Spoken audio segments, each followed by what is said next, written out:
Des portraits, des reportages, des bons plans, l'information continue sur le Madagascar qui bouge, une librairie en ligne. Le tout sur une seule et même adresse, www.nocomment.mg, la version numérique du magazine No Comment, le mensuel gratuit numéro 1 à Madagascar.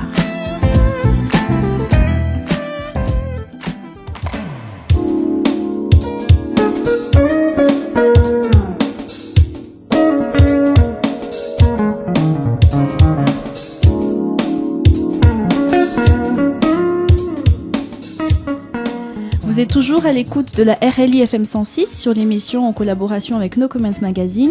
Ce soir, nous recevons Éric Henrion, le président de l'association L'Île aux Enfants. Bonsoir. Alors, bonsoir. Est-ce que tu peux nous parler un peu des objectifs de l'association ? Alors là, je suis le président d'une école associative, l'école associative L'Île aux Enfants. C'est une école qui se trouve dans le quartier d'Anosibé.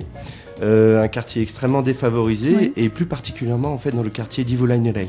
C'est un quartier qui est vraiment enclavé, il n'y a pas d'accès à la route et nous accueillons pour le moment 60 enfants, des enfants défavorisés, des enfants démunis et on leur donne accès à l'éducation, aux soins, mais également à un repas quotidien chaque jour pour leur permettre d'avoir un avenir meilleur et on l'espère.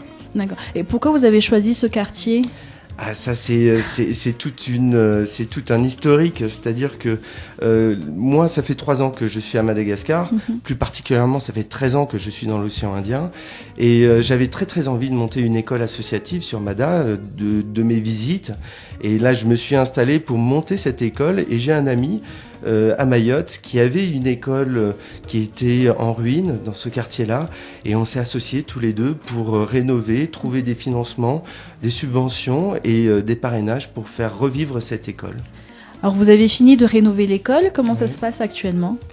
Alors donc on a ouvert 2 classes pour scolariser les enfants. On a également une éducatrice qui est là pour faire le suivi avec les parents, impliquer également les parents dans le projet socio-éducatif. On travaille avec le FUCTAN pour le programme de scolarisation et puis avec le ministère de l'Éducation nationale aussi malgache. Il faut savoir que notre école, même si c'est une école où je suis le président et je suis français, c'est une école avec un programme franco-malgache.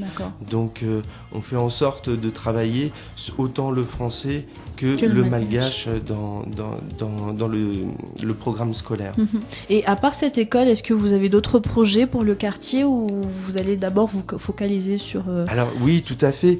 Alors pour le moment, c'est vrai que, comme je vous disais, l'ouverture elle a été faite en début d'année, mais nous souhaitons également travailler avec nos partenaires, comme la COLAS, pour refaire les chemins qui mènent à l'accès à l'école, parce que, comme je vous ai dit, c'est un quartier qui est enclavé, on y accède par des passerelles, par des monticules de rizières ou de marécages, et l'été, ce sont vraiment des chemins qui sont en piteux état.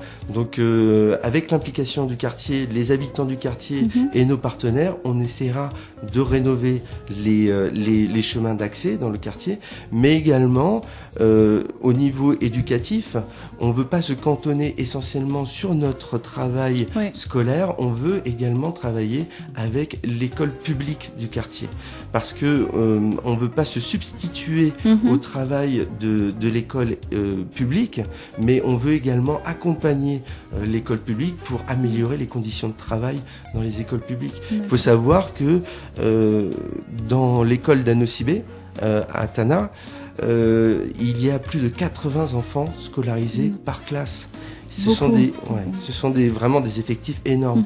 Donc nous, on souhaiterait être une sorte d'école pilote pour permettre d'améliorer également les conditions de travail dans les écoles publiques. Et comment la population justement perçoit cette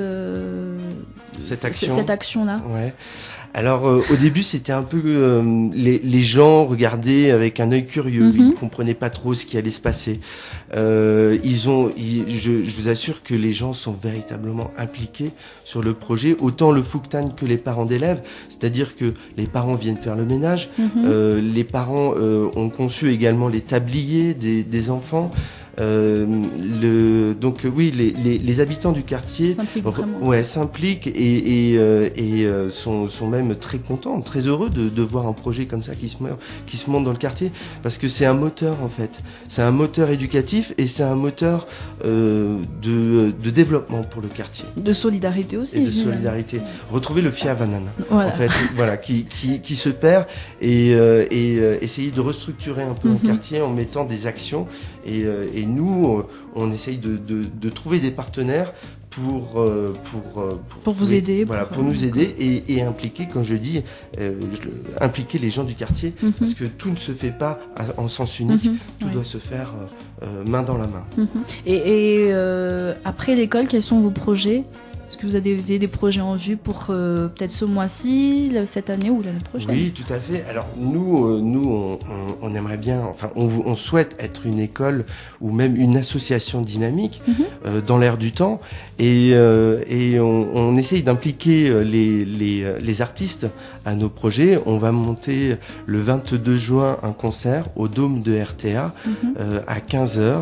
Donc le 22 juin, il y a Mikassi Davis qui vont jouer, qui vont faire un concert pour récolter des fonds qui permettront en fait qui permettront de financer une partie de la cantine scolaire pour l'école. Okay. Voilà, le 22 juin. Au Dôme RTA, d'accord. Et comment on fait pour parrainer l'association ? Est-ce qu'on peut faire des dons ou Oui, tout à fait. Alors, on a donc notre école reçoit des dons, que ce soit donc de Madagascar, mais également de l'étranger. C'est-à-dire qu'on a une antenne associative qui est à La Réunion, qui s'appelle Éduque Madame Armaille, et cette antenne associative récolte des fonds pour les réattribuer à notre association. Donc je vous invite, si vous êtes intéressé à connaître un peu plus le projet, d'aller sur notre site internet. Alors c'est www.école-île-aux-enfants.org. D'accord. Et sur la page Facebook aussi, École Île aux Enfants Madagascar. On trouve toutes les informations. Voilà, exactement. Okay. Mais on vous remercie. Merci à vous. Donc on se donne rendez-vous pour le 22 juin au Dôme RTA. Et on vous dit à bientôt et bon courage pour la suite. Merci à vous. Au revoir. Au revoir. Des portraits, des reportages, des bons plans, l'information continue sur le Madagascar qui bouge, une librairie en ligne. Le tout sur une seule et même adresse, www.nocomment.mg, la version numérique du magazine No Comment, le mensuel gratuit numéro 1 à Madagascar.